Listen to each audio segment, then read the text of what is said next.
কিয়ামতের মাঠে মুমিনের অবস্থা কেমন হবে, জালেমের অবস্থা কেমন হবে? ইয়া রাসূলুল্লাহ কেমন হবে? মুমিনকে আল্লাহ ডাকবেন, ডেকে কি করবেন? আমরা আমাদের খুব প্রিয় হলে এইভাবে কাছে এনে কথা বলি, ঠিক না?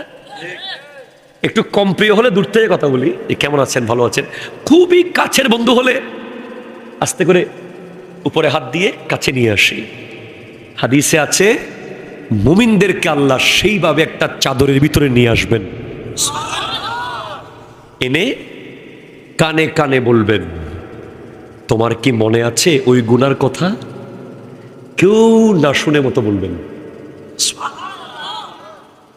মুমিন বলবে, হ্যাঁ আল্লাহ আমার মনে আছে ওই গুনার কথা। ওটার কথা মনে আছে? আছে। ওটার কথা মনে আছে? আছে। আল্লাহ আপনি কি প্রকাশ করে দেবেন? না, আমি প্রকাশ করব না। দুনিয়াতে আমি রহমতের চাদর দিয়ে তোমার গুনাহ লুকিয়ে রেখেছি, এখানেও আমি তোমার গুনাহ লুকিয়ে রাখব। এরপরে তিনটা শব্দ হাদিস এসেছে, একটা মুনাফিক, আর একটা কাফের, আর একটা জালেম। এই তিনজনকে আল্লাহ সেদিন কোনো ছাড় দেবেন না। তা আপনি কি মুমিন কিনা কেমনে বুঝবেন? দুইটা জিনিস বলে চলে যাব। অনেক কথা কোরআনে আছে মুমিন সম্পর্কে। একটা হলো, যদি আপনার কাছে আল্লাহ এবং তার রাসূল, বাবা মা, সন্তান, ব্যবসা, সমাজ, বাড়ি, স্ত্রী, ভাই, قل إن كان آباؤكم وأبناؤكم وإخوانكم وأزواجكم وعشيرتكم وأموال اقترفتموها وتجارة تخشون كسادها ومساكن ترضونها।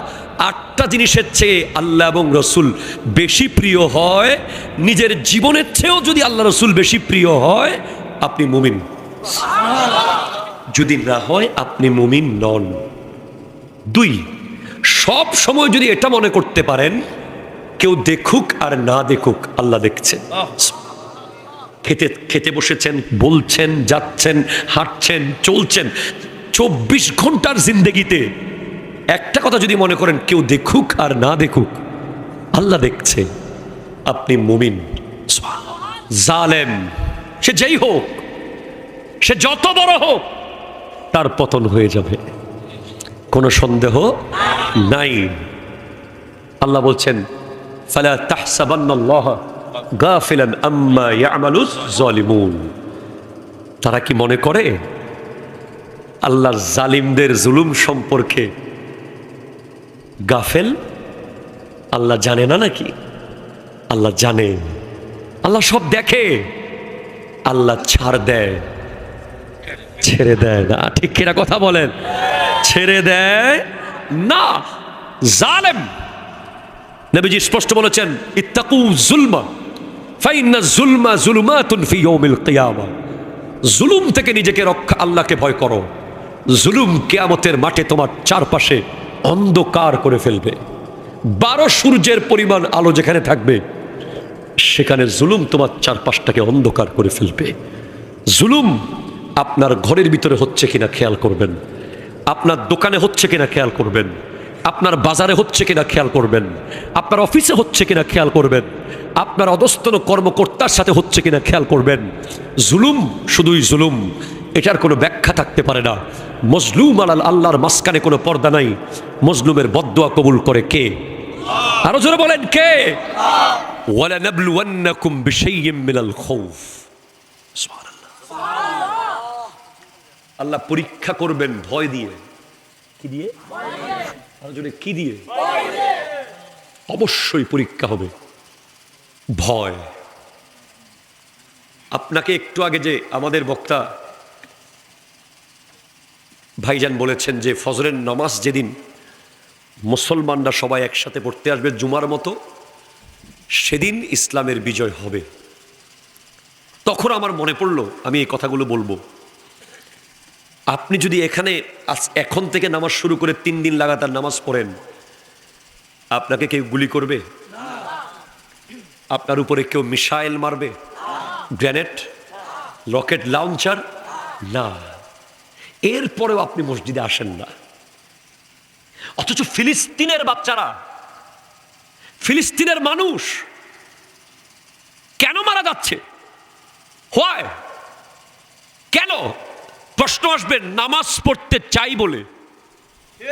ঠিক কিনা বলেন না? কালিমা পড়ার অপরাধে তারা কখনো লাস্ট সময়গুলোতে 2 রাকাত নামাজ মন ভরে পড়তে পেরেছে? রেকর্ড নাই। এমনকি ইমাম সাহেব মসজিদে আজান শুরু করেছে, লাস্ট যেটা হামলা, আল্লাহু আকবার আল্লাহু আকবার, সাথে সাথে বোমা হামলায় মসজিদ সহ ইমাম সহ উড়ে গেছে। আপনি জাস্ট ইমাজিন, ভাবেন আপনি কত সুখে আছেন। আপনার কাছে একটা স্বাধীন ভূখণ্ড আছে, একটা স্বাধীন দেশ আছে, আপনি মন ভরে ইবাদত করতে পারেন।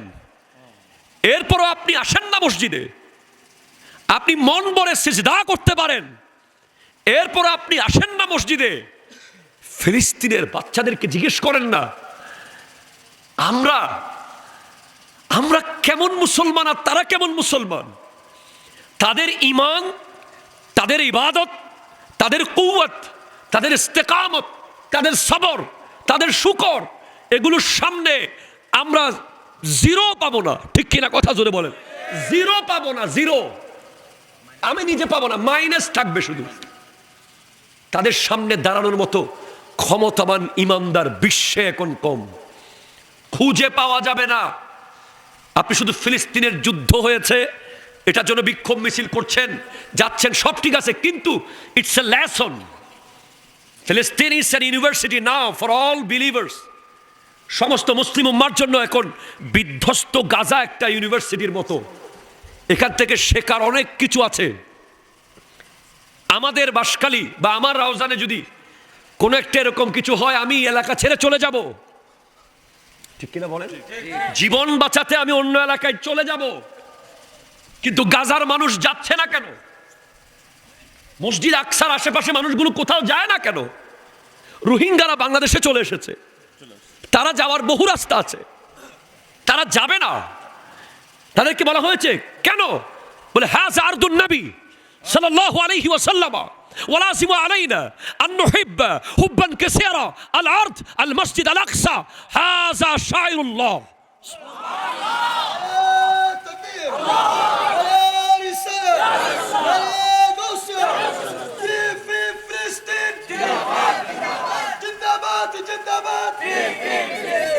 তারা বলছে আমরা যাব না।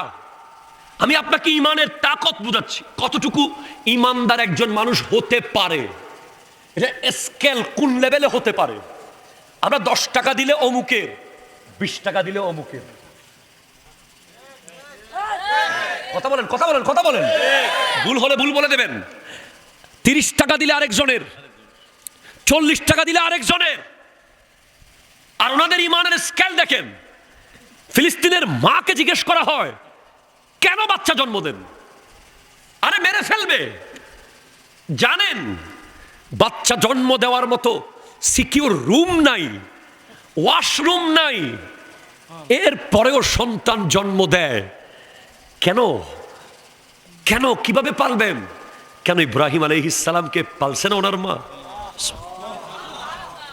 যখন নমরুদ স্বপ্ন দেখেছে যে একটা তারা উঠেছে, ওই তারার আলোতে সূর্য পর্যন্ত ডুবে গেছে, তখন নমরুদ স্বপ্ন ব্যাখ্যাকারীকে গিয়ে বলে আমি এটা কি স্বপ্ন দেখলাম? সে বলে আপনার দেশে এমন এক ব্যক্তির জন্ম হবে যে আপনার সিংহাসন তছনছ করে ফেলবে। তখন নমরুদ প্রত্যেক ঘরে ঘরে পুলিশ সেট করে দিয়েছে যাতে কোনো নারী স্বামীর কাছে যেতে না পারে। কিন্তু ইব্রাহিম আলাইহিস সালামকে আল্লাহ দুনিয়াতে পাঠাবেন, এখানে পুলিশ কি দেখবে নাকি? নবী আসবে। জন্ম হয়ে গেছে ইব্রাহিম আলাইহিস সালামের। ওনার মা ওনাকে রেখে এসেছেন পাহাড়ের এক গুহায় দুধের শিশুকে। মা দুধ পান করাতে পারে নাই নিয়মিত, আল্লাহর পক্ষ থেকে আঙ্গুল দিয়ে প্রতিদিন মধু বের হতো। আমরা 1 বছর যতদিনে হই, ইব্রাহিম আলাইহিস সালাম 1 মাসে 1 বছরের সমান বড় হয়েছেন। 15 মাসে 15 বছর বয়সী হয়ে গেছেন। এরপর যখন গর্ত থেকে একদিন ঢাকনা তুললেন ওনার মা আমিলা, বলে মা তোমার রব কে? মাকে প্রথম প্রশ্ন, মান রব্বুকে? তখন মা বলে তোর বাবা। আমার বাবার রব কে? তখন বলে তোর বাবা তো নমরুদের আন্ডারে কাজ করে। বলে নমরুদের রব কে? ইব্রাহিম আলাইহিস সালাম জিজ্ঞেস করছেন। সেই ইব্রাহিম আলাইহিস সালাম সেখান থেকে গর্ত থেকে উঠে গোটা বাবেল শহরের সব মূর্তি ভেঙে নমরুদকে নাকানি সুবানি খাওয়াইছে। নমরুদ জিজ্ঞেস করে, ইব্রাহিম তুমি যেই নবীর দাওয়াত দিচ্ছ, যেই খোদার, তোমার খোদার বৈশিষ্ট্য বলো। তখন তিনি বললেন রব্বি আল্লাযী ইউহয়ী ওয়া ইউমীত। ওনার তো কষ্ট নিহনবাজি। আমার রব মরাকে জিন্দা করে জিন্দাকে মারতে পারে। তখন ইব্রাহিম আলাইহিস সালামের কথায় নমরুদ কারাগার থেকে দুইজন আসামি নিয়ে আসলো ডেকে। একজনকে আজকে ছেড়ে দেবে, আর একজনকে আজকে ফাঁসি দেবে। যাকে ফাঁসি দেবে তাকে বলে তোকে ছেড়ে দিলাম, আর যাকে ছেড়ে দেবে তাকে এক কূপে কেটে ফেললো। নমরুদ বলে দেখছো আমিও মরাকে জিন্দা করতে পারি, জিন্দাকে মারতে পারি। তখন ইব্রাহিম আলাইহিস সালাম বলে ফাইন্নাল্লাহা ইয়াতি বিশ-শামসি মিনাল মাশরিক ফাতি বিহা মিনাল মাগরিব। আমার রব প্রতিদিন সূর্যকে পূর্ব দিকে তুলে, তোমার ক্ষমতা থাকলে আজকে পশ্চিম দিকে তুলে দেখাও। ফাবুহিতাল্লাযী কাফারা, সে আর কিছুই করতে পারবে না। নমরুদের বাবাও পারবে না, তার দাদাও পারবে না, তার দাদার দাদাও পারবে না। ঠিক কিনা কথা জোরে বলে? তখন মিলাদুন নবী ফরজ হয়ে যায়। কিভাবে মিলাদুন নবী ফরজ হয়? বাসখালীর মানুষ চ্যালেঞ্জ, মিলাদুন নবী করা ফরজ, ফরজের উপরের ফরজ। কি বলেন হুজুর? হ্যাঁ হ্যাঁ ফরজ। কেন? কারণ নমরুদ জিজ্ঞেস করেছে ইব্রাহিম তোমার রব কি কি পারে? ইব্রাহিম আলাইহিস সালাম বলছেন আমার রব মরাকে জিন্দা করতে পারে। আমার নবী মরাকে জিন্দা করেছেন। সুবহানাল্লাহ জোরে বলেন না। হযরত জাবের রাদিয়াল্লাহু তাআলার সন্তানদেরকে আমার নবী জিন্দা করেছেন, এবং আমার নবী নিজের আব্বা আম্মাকে জিন্দা করিয়ে আবার কালিমা পড়িয়েছেন। সহিহ হাদিসের ভিতরে আছে। তাহলে আল্লাহর গুণ বান্দার কাছে পাওয়া গেছে। নবীজি আব্দুহু ওয়া রাসূলুহু, নবীজি আল্লাহর রসুলও আল্লাহর বান্দাও। সুবহানাল্লাহ জোরে বলেন। আমরা দাখিল পাশ এটা বলি না আর কি, কামিল পাশ বললে ভিতরে দাখিলও থাকে। কথা কয় না? একজন বিয়ে করতে গেছে, কয় জামাই কি পাস? কয় জামাই মাস্টার্স পাস। কয় মেট্রিকটা পাস করতে পারলো না। এরকম হইলে হবে না। এজন্য আমরা রাসূল বলি, রাহমাতাল লিল আলামিন বলি। এটা বলে দিলে ভিতরে রসুলও আছে, তার ভিতরে নবীও আছে, তার ভিতরে ওলিও আছে, তার ভিতরে বান্দাও আছে। ঠিক কিনা বলেন? এখন আল্লাহর গুণ বান্দার কাছে পাওয়া গেছে। এরপর সেকেন্ড, সূর্যকে তুলে আমার আল্লাহ পূর্ব দিকে, তুমি যদি খোদা হও পশ্চিম দিকে তুলো। আমার নবী মৌলা আলীর জন্য পশ্চিম দিকে সূর্য তুলেছেন। কথা কয় না? ঠিক কিনা কথা কয় না? तेरी मर्जी पा गया सूरज फिरा उल्टे कदम, तेरी उंगली उठ गई महका कलीजा छिड़ गया।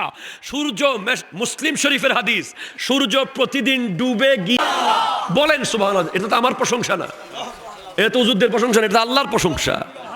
যত বলবেন তত লাভ। ঠিক কিনা বলেন? সূর্য প্রতিদিন গিয়ে বলে আল্লাহ, প্রতিদিন। একবার একদিন হলেন হইতো না, না প্রতিদিন বলতে হবে। কারণ কোন দিন আল্লাহর মন চায় কিয়ামত করে ফেলবো, আল্লাহর কুদরতের ইচ্ছায়। আল্লাহ কালকে উঠবো, উঠে যাও, উঠবে। আবার প্রতিদিন যাবে, আজকেও গিয়েছে, আল্লাহ উঠবো, উঠে যাও। একবার সিস্টেম উল্টা হয়ে গেছে, বলে আল্লাহ আজকে উঠবো না, আজকে পরে উঠিও, আগে ব্যাক করো, মৌলা আলীর জন্য যাও, আমার নবী চেয়েছে। আলা হযরতের সোচ দেখেন। আমরা যে ওলি আল্লাহর মাজার থেকে পিছনে আসি না, হেঁটে পিঠ দিয়ে আসি না, সিনা দেখায় দেখায় এসে অনেকে এখানে আবার বোধ কিছু খুঁজে, শিরিক খুঁজে। আচ্ছা ভাই, শিরিক কি এটা পৃথিবীকে বুঝাইতে পারলাম না এখন।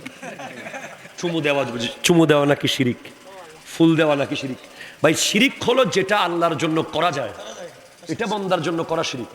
আল্লাহকে কি কদম বুসি করা যায়? না যায় না। কদম বুঝি শিরিক কোথায় পেলেন? কদম বুঝি যদি শিরিক হয় তাহলে কাবাগরের চারপাশে যারা তাওয়াফ করতে বেশিরভাগ মুশরিক হয়ে যাবে। কেন? হাজরা আসওয়াদকে আমরা যারা চুমু দিতে পারি না, দূর থেকে হাত দিয়ে এভাবে হাত দিয়ে আমরা পারিপার্শ্বিক কারণে বাবা মার কদমে চুমু দিতে পারি না, তাই হাত লাগিয়ে হাতটাকে চুমু দিই। এটা বুঝতে হবে। হ্যাঁ, এখন মাজারে আল্লাহর ওলির দরবারে কেউ ফুল দিলে কয় শিরিক। আল্লাহরে ফুল দেওয়া গেছে কখনো? আল্লাহ কারো মালা নিছে? চুমু দিলে কয় শিরিক। আল্লাহকে চুমু দেওয়া যায়? আল্লাহকে দেওয়া যায় একটা জিনিস, সিজদা। ঠিক কিনা কথা জোরে বলেন। এটা অন্য কাউকে দেওয়া যাবে না, যাবে না, যাবে না।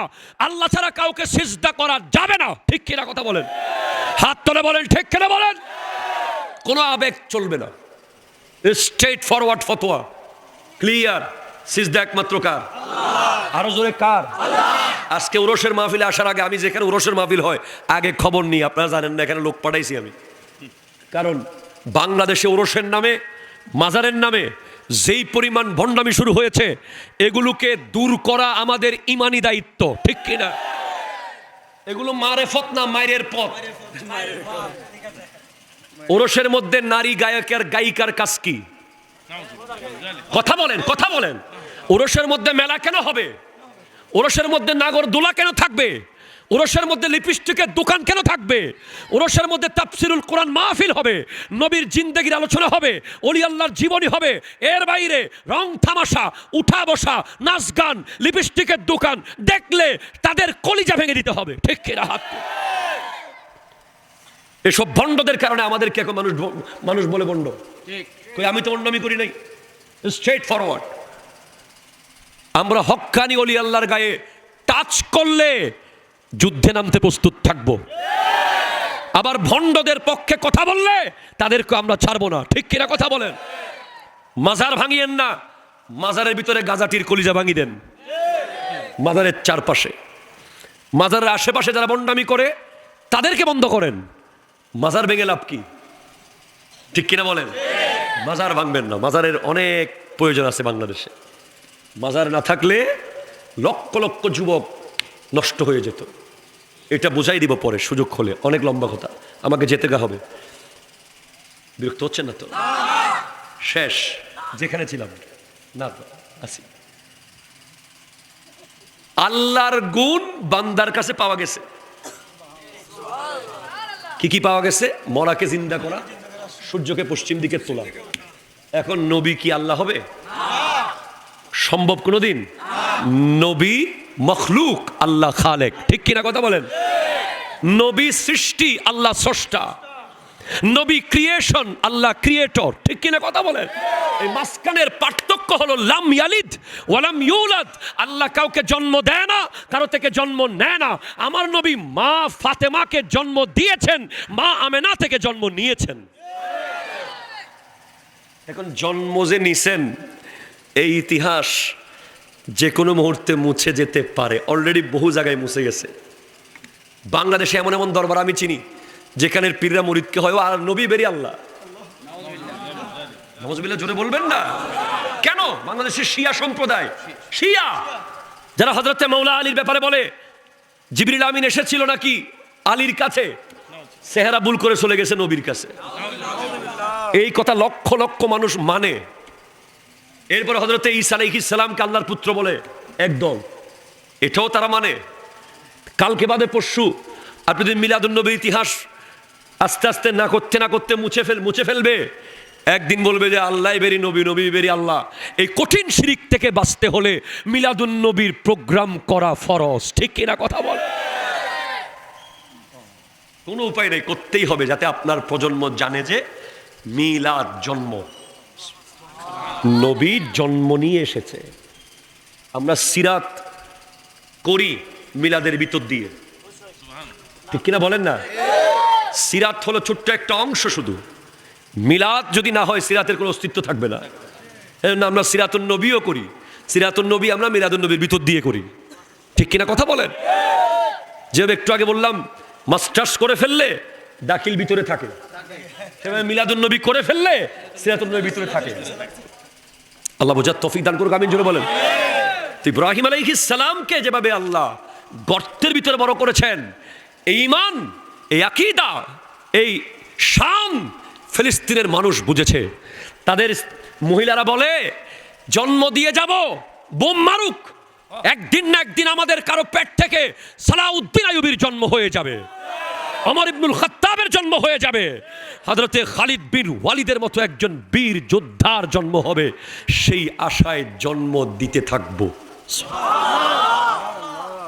আপনি কত খানা অপচয় করেন, আমাদের কত বিয়ে বাড়িতে কত খানা অপচয়, আমাদের ঘরের ভিতরে কত খানা অপচয়, অথচ ফিলিস্তিনের শিশু বলছে আল্লাহ আমাকে তুমি শহীদের মর্যাদা দিয়ে দুনিয়া থেকে নিয়ে যাও।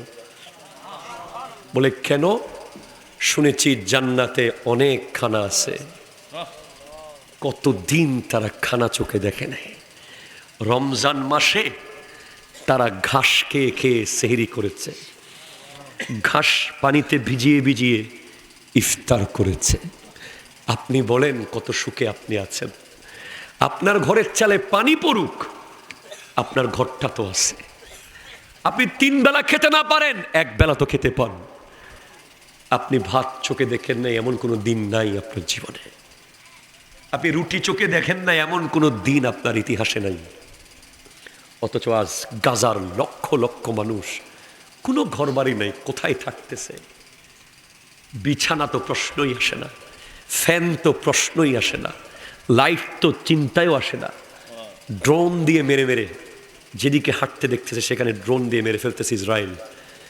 ফিলিস্তিন ছিল গোটা জায়গাটা, একটা বিন্দু ছিল মাত্র ইসরায়েল। আজ মারতে মারতে ফিলিস্তিনকে বিন্দু বানিয়ে ফেলেছে। সেজন্য এখান থেকে আপনি শিখেন, ওয়ালা নাবলুওয়ান্নাকুম বিশাইইম মিনাল খাউফ। আপনার জীবনে ভয় আসবে, ভয় আসবে, আপনি ভয় পেয়ে যাবেন না, আপনি সবর করবেন। ওয়াল জু, ক্ষুধার জ্বালা আসবে, আপনি 2 নাম্বারি করে টাকা কামাবেন না, আপনি হালাল রুজি দিয়ে যতটুকু পারেন ততটুকু খাবেন। ক্ষুধা যদি আপনার থাকে, অনেক মানুষ গরিব আছে যারা ভালো মতো খেতে পারে না। গরিব হওয়াটা এক ধরনের রহমত, এটা গজব নয়। আমার নবীর হাদিস, হাল তুনসারুনা ওয়া তুরজাকুনা ইল্লা বিদুআফাইকুম। তোমাদেরকে রিজিক দেওয়া হয়, তোমাদেরকে সাহায্য করা হয় তোমাদের ভিতরে গরিবরা আছে বলে, দুর্বলরা আছে বলে। এই জন্য গরিব হওয়া দুঃখের বিষয় নয়, ক্ষুধার জ্বালা এটা পরীক্ষা। বলেন নাবলুওয়ান্নাকুম বিশাইইম মিনাল খাউফ ওয়াল জু ওয়া নাকসিম মিনাল আমওয়ালি ওয়াল আনফুস। আপনার মাল, আপনার ব্যবসা লস হবে, আপনার দোকান জ্বলে যাবে, আপনার সন্তান মারা যাবে, আপনার ক্ষেত খামার নষ্ট হয়ে যাবে। আপনি মাথায় বাড়ি দিয়ে সুইসাইড করতে পারবেন না, আপনি হাত কেটে ফেলতে পারবেন না, আপনি সব ছেড়ে দেব বলে হাই হুতাশ করতে পারবেন না। আমার যুবক ভাইয়েরা ফিলিস্তিনের জন্য জীবন দেবে, অথচ বেশিরভাগ যুবক এখন বেগানা মেয়ের সাথে সম্পর্ক, ঠিক কিনা কথা বলে? একটা মেয়ের জন্য হাত কেটে ফেলে, একটা মেয়ের জন্য বাড়ি ছেড়ে দেয়, খানা ছেড়ে দেয়, বাবা মাকে কষ্ট দেয়। 10 কোটি মেয়ে এক পাল্লায় দিলে একটা একটা ফিলিস্তিনের যুবকের ইমানের সমান হবে না, ঠিক কিনা কথা বলে? কেন আপনি এগুলো করবেন? আমার যুবক ভাইদের দিকে যাচ্ছি, আপনি ফিলিস্তিনে গিয়ে যুদ্ধ করার আগে আপনার মাথার চুলের সাথে যুদ্ধ করেন। আপনার মাথা থেকে ইহুদিদের মতো চুল কেটে ফেলে দেন, ঠিক কিনা জোরে বলেন না? আপনার পরনে রিয়াল মাদ্রিদের জার্সি কেন? আপনার গায়ে বার্সেলোনার ড্রেস কেন? আপনার মোবাইলে লিওনেল মেসি কেন? আপনার পকেটে নেইমারের ছবি কেন? আপনার পরনে 3/4 প্যান্ট কেন? আপনার গায়ে সেরা জিন্সের প্যান্ট কেন? আপনি মুসাফাহা না করে হ্যান্ডশেক করেন, আপনি মোটর সাইকেল নিয়ে যখন চলেন আপনাকে মুসলমানের ছেলে মনে হয় না, ইহুদি মনে হয়, ঠিক কিনা কথা বলেন? আপনি এগুলো ফেলেন, আপনার লাইফ থেকে এগুলো ফেলে দেন। আপনি দাঁড়িয়ে প্রস্রাব যখন করেন তখন আপনার ভিতরে ইসলাম আর থাকে না। কথা বলেন। আপনি যখন হাই আর বাই বলেন, ইসলাম তখন আর থাকে না। আপনি যখন ফাতেহাকে বেদাত বলে ট্রিট খেতে যান, ঠিক না বলেন? হুজুররা, মুরব্বীরা হয়তো চিন্তা করছে এগুলো কি কইতেছে। যুবকদেরকে বলছি, ফাতেহা বেদাত করে দিয়েছে, ট্রিট চালু করে দিয়েছে। আমেরিকান সংস্কৃতি। ট্রিট কি? পাস করছো, ট্রিট দে। ফলো হয়েছে, ট্রিট দে। মেম্বার হয়েছেন, ট্রিট দেন। চেয়ারম্যান হয়েছে, ট্রিট দে। তো ফাতেহা ট্রিট, ফাতেহা মানে তাও ফলো হয়েছে, ফাতেহা দাও। পাস করছো, ফাতেহা দাও। ফাতেহায় গেলে তো মাথায় টুপি দিতে হবে, গায়ে পাঞ্জাবি পরতে হবে, কারণ হুজুর আসবে। আর ট্রিটে গেলে চুল এদিকে বাঁশখালি, এদিকে চকরিয়া, তারপরে প্যান্টের কোনো আগা আর মাথা নাই। একজন এরকম সেরা প্যান্ট পরছে, আমার এক পরিচিত, আমি হাত দিয়ে রাখছি এইভাবে মজলিসে, কিরে তোমার প্যান্ট ছিঁড়ে গেছে? বলেন না হুজুর, এটা টাকা দিয়ে সিরা কিনছি রে। দেখেন, আমরা বলে ফিলিস্তিনের বিরুদ্ধে যুদ্ধ করব, ইসরায়েলের বিরুদ্ধে যুদ্ধ করব। আর ইসরায়েলের বিরুদ্ধে যুদ্ধ করার আগে আপনার ঘরের ভিতরে ট্যাঙ্ক খাওয়া বন্ধ করেন, ঠিক কিনা কথা জোরে বলেন। আপনার ঘরে টুথপেস্ট কোনটা ইউজ করতেছেন খেয়াল করেন। কোকা কোলা খাওয়া বন্ধ করেন। আপনি ইসরায়েলের প্রোডাক্ট বন্ধ করেন। আপনি টিকটক নিয়ে ব্যস্ত হবেন না, ইউটিউব নিয়ে দিন কাটাবেন না। যদি ইসলামী কোনো কন্টেন্ট দিতে পারেন, ইসলামের কোনো খিদমত করতে পারেন, তাহলে সোশ্যাল মিডিয়া ইউজ করেন। আপনার মোবাইল থেকে ফ্রি ফায়ার আনইনস্টল ডিলিট করেন, পাবজি ডিলিট করেন, মোবাইল গেম ডিলিট করেন। এ প্রত্যেকটা গেমের টাকা দিয়ে ইসরায়েলিরা বুলেট কিনে আপনার মুসলমানকে মারার জন্য, ঠিক কিনা কথা? আজ মুসলমানের ছেলেদের হাতে স্মার্টফোন, মুসলমানের ছেলেদের হাতে মোবাইল গেম, মুসলমানকে ভুলিয়ে দিয়েছে তারা। আমার ভাই একটু আগে বলেছে, মুসলমান ঘুমানোর জন্য সৃষ্টি হয় নাই, মুসলমান জিহাদ করার জন্য সৃষ্টি হয়েছে। মুসলমানকে তারা ভুলিয়ে দিয়েছে। মুসলমানকে বদরের মাঠে যেতে হয়েছে, মুসলমানকে উহুদের মাঠে যেতে হয়েছে, মুসলমানকে না খেয়ে পেটে পাথর বেঁধে 4 লক্ষ স্কয়ার ফিট মাটি কাটতে হয়েছে খন্দকের যুদ্ধের সময়। আমার নবীর 1000 সাহাবা 4 লক্ষ স্কয়ার ফিট পাথর কেটেছে খন্দকের যুদ্ধে। মুসলমানকে খাইবরে যেতে হয়েছে, মুসলমানকে কারবালার মাঠে যেতে হয়েছে, মুসলমানকে শহীদ হতে হয়েছে, শহীদ হতে হবে। প্রয়োজনে আবার গাজওয়াতুল হিন্দের ডাক আসলে তলোয়ার নিয়ে ওই হিন্দুস্তানের নেতানিয়াহুর বিরুদ্ধে যুদ্ধ করতে হবে। হাত তুলে বলেন ঠিক কিনা? 2 হাত তুলে বলেন ঠিক কিনা বলেন।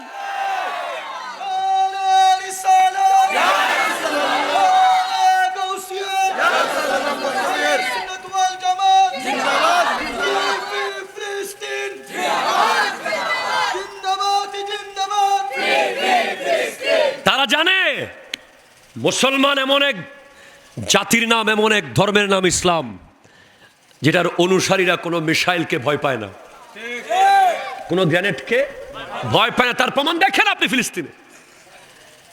হাদিসে পাকের মধ্যে আছে, ফিলিস্তিন কখনো ধ্বংস হবে না, গাজা কখনো শেষ হবে না।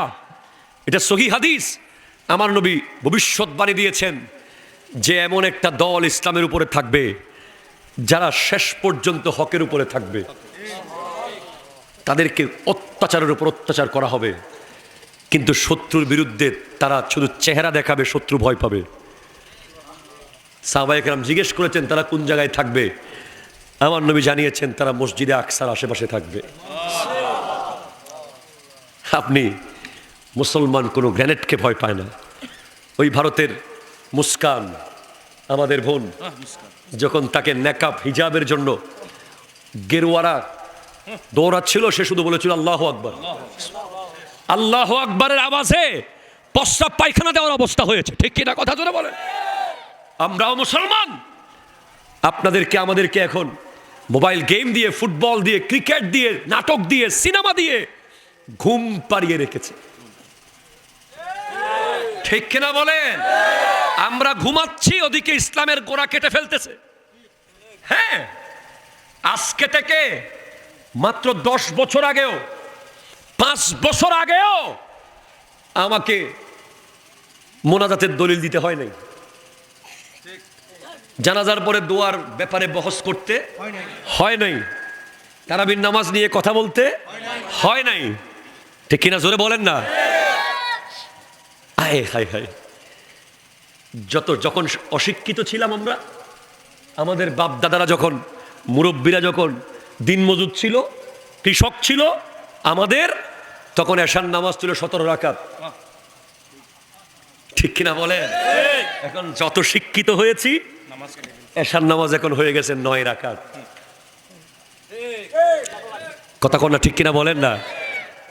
আমাদের বাপ দাদের আমলে এশার নামাজ ছিল, মাগরিবের নামাজ ছিল হ্যাঁ বেশি, এখন 3 2 5 7 9। তারা মসজিদ থেকে আসতো না, এখন 3 2 5। আগে তাদের সময় আসরের 4 রাকাত সুন্নত পড়া তারা ফরজের মতো মনে করত, এখন আসরের সুন্নত না পড়লেও চলে। কথা বলো কেন? এখন তো সব পিএইচডি হোল্ডার, এখন সব শিক্ষিত, অথচ নামাজে আসরের সময় টাইম থাকে, ওদের আসর সুন্নত পড়তে হয় না। হ্যাঁ যাক, শোনেন, এখন কি বলেন, আমরা কি শিক্ষিত হয়েছি না অশিক্ষিত হয়েছি? শিক্ষিতরা নামাজ পড়েছে 17, অশিক্ষিতরা পুরাতনরা, আর এখন আপডেটটা নামাজ পড়তেছে 9। পুরাতন নামাজ পড়েছে 9 7, আপডেটটা পড়ে 5, ঠিক কিনা বলেন। তারা পড়েছে 8 রাকাত আসর, কোনোদিন তাদের ব্রেইনে আসে নাই যে সুন্নাতটা পড়তে হয় না।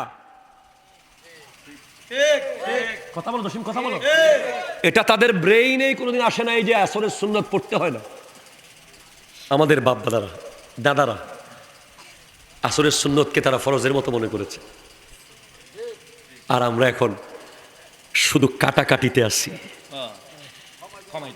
কমাইতে আসি। এই কমানোর শেষ কোথায় আল্লাহ ভালো জানে। আমি তো বলেছি এই কমানো তো এখান থেকে কমতেছে না, এগুলো ইসরায়েল থেকে কমতেছে, এগুলো আমেরিকা থেকে কমতেছে। আপনি আমার থেকে স্টাম্প নিয়ে লিখে নেন, আপনি জানেন না এগুলো। আপনি মুসলমানের ছেলেকে তারা ব্যবহার করছে, আপনার মাথার উপরে বড়ই রেখে তারা লবণ রেখে তারা বড়ই খাচ্ছে, আপনি জানেন না কেন। আমি কি বলবো ভাই? আর 10-20 মিনিট সময় আছে আপনাদের কাছে? ভাই আছে সময়? এটা বলে চলে যায়, যদি কোনোদিন মরেও যায় আফসোস থাকবে না। সেটা হলো এই বিষয়গুলোর কাহিনী কি, আসলে মূল কি কাহিনী কি। তাদের এইম হচ্ছে মুসলমানের ছেলে শুধু নামে থাকবে, কি থাকবে যে কথা কোন কি থাকবে, কাজে মুসলমান তারা থাকতে দেবে না। তারা এজেন্ট নিয়োগ দিয়েছে, এজেন্ট। জি, এজেন্টকে বলেছে, তারা যে এজেন্ট রেখেছে তাদেরকে টাকা দেয় সাদা সাদা নোট। নোটগুলো কি সাদা, বুঝে নেন। ল কি করবি? মুসলমানের ছেলেরা এখনো গেম এত কম খেলে কেন? তাদেরকে মসজিদে দেখি কেন মসজিদে? বস সবে বরাত একটা আছে না, ওই দিন তো সব মুসলমানের ছেলে মসজিদে যায়, ওখানে হুজুর এত কান্না করায় তাদেরকে আখিরাতের কথা বলে বলে। এদেরকে কি আর মসজিদ থেকে সারাইতে পারতেছি? তাড়াতাড়ি বল, সবে বরাত বেদাত। বাবা, হালুয়ার রুটিকে আমরা ফরজ বলি নাই, ঠিক কিনা কথা বলেন না? রমজান মাসে সোনামুড়ি যেভাবে ফরজ না, সবে বরাতের হালুয়া রুটিও ফরজ না। কেউ খাইলে খাইতে পারে, না খাইলে অসুবিধা নাই, ঠিক কিনা কথা বলেন? কোথায় কি নিয়ে গেলেন? সৌদি আরবে গেলাম, আমার এক বন্ধু, সে 70 রিয়াল গাড়ি ভাড়া দিয়ে 3 রিয়ালের সোনামুড়ি কিনতে গেছে। কয় এগুলো কিছু খাই শান্তি পাইতেছি না। সোনামুড়ি। আমরাও গাউসিয়া কমিটির একটা সুফরা আছে মসজিদ নববীতে, এটা হচ্ছে 321 নম্বর গেট, 22 নম্বর 21 নম্বরের মাঝখানে। ওখানে গেলে সোনামুড়ি পাওয়া যায়। একমাত্র গাউসিয়া কমিটির সোফরা আছে, ওরা সৌদি তো সোফরা বিছিয়ে রাখে ইফতারি, তারা টানে, প্লিজ বসেন ইয়াল্লাহ এজলেস, হ্যাঁ না ইয়াল্লাহ, মানে খুব রিকোয়েস্ট, তারা বেশি বেশি মেহমান নওয়াজ। আমাদের কিছু পাগল বাঙালি আন্দোলন করতে গিয়ে সৌদি প্রিন্সের ছবিতে ইয়া মেরে আমাদের প্রবাসীদের কি ক্ষতি করে দিয়েছে। তুমি কি আন্দোলন করতে গিয়ে কেউ বাটা জোতা চুরি করতে পারে ভাই? এটা কিসের আন্দোলন? আরেকজন আন্দোলন করতে গিয়ে আম গাছটা আম চুরি করে ফেলতেছে,